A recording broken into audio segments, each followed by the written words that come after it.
वह जो तुम्हारी पीठ पीछे चल रहा था, वह केवल एक छल नहीं था।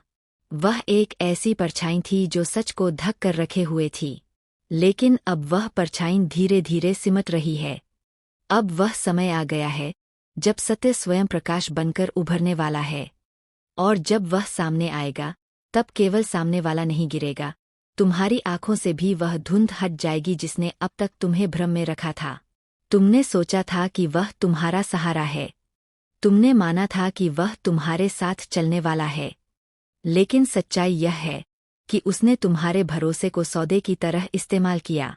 तुम्हारी सादगी को उसने कमजोरी समझा।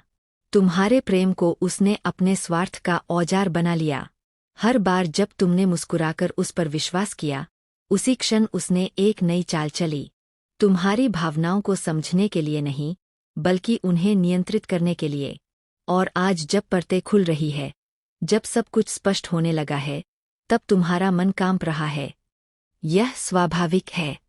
लेकिन ध्यान रखो, यह डर हार का संकेत नहीं है। यह डर उस शक्ति के जागने का संकेत है जो अब तक सोई हुई थी। आज जो टूटन महसूस हो रही है, वह अंत नहीं है। यह तुम्हारे भीतर एक नए अध्याय का आरंभ है। यह वह क्षण है जब आत्मा खुद से कहती है, अब बहुत हुआ। अब तुम अपने आप को समेट रहे हो, अपनी आत्मा से जमी धूल को झाड़ रहे हो, और पहली बार स्पष्ट शब्दों में स्वीकार कर रहे हो कि तुम्हारा हृदय, तुम्हारी सच्चाई और तुम्हारा प्रेम अनमोल है। वे किसी ऐसे व्यक्ति के योग्य नहीं जो पीठ पीछे तुम्हें मिटाने की योजना बना रहा था।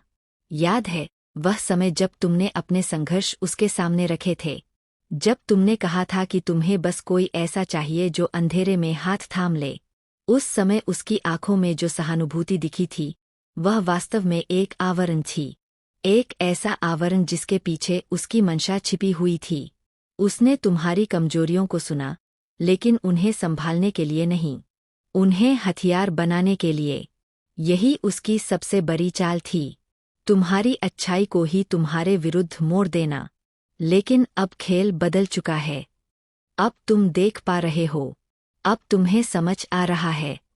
तुम्हारे भीतर जो आक्रोश उठ रहा है, वह विनाश के लिए नहीं है, वह निर्माण का बीज है। अब तुम्हारे भीतर डर नहीं है, अब वह चेतना है। अब तुम्हें धोखे की टीस नहीं है,